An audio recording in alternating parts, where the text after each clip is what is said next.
میرا پہلا سوال ہے کہ یہ شیعہ مسلک یا شیعہ فرقہ کب وجود میں آیا؟ بسم اللہ الرحمن الرحیم۔ شیعہ مسلک کی بنیاد رسول اللہ صلی اللہ علیہ وآلہ وسلم نے ڈالی کہ جب آپ نے ارشاد فرمایا یا علی انت و شیعتک ہم الفائزون۔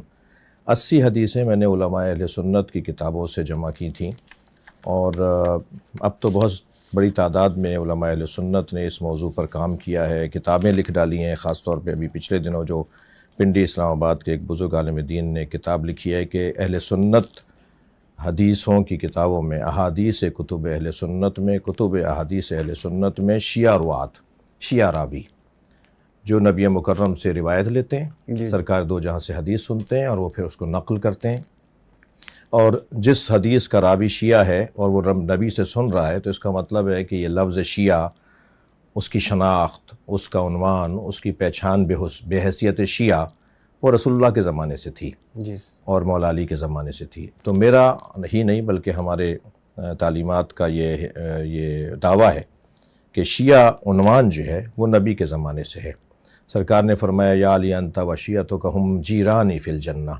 میں اب یہ حدیثیں پڑھ رہا ہوں آپ کے سامنے، یہ کتب اہل سنت میں لکھی ہوئی ہیں۔ وہ اور بات ہے کہ مفتی شامزئی صاحب نے عقیدہ ظہور امام مہدی کے حوالے سے کتاب لکھی ہے، کتاب کا نام ہی عقیدہ ظہور مہدی ہے۔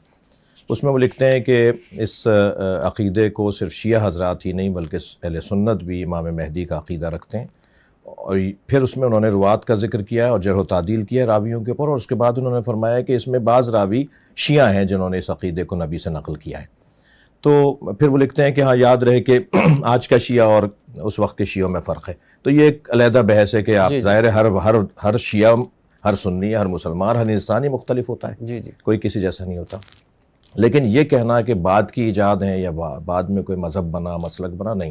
ہمارا دعویٰ ہے کہ سب سے پہلا عنوان ایک اچھا مسلمان، ایک بہترین اسلام کی تصویر تشیع ہے۔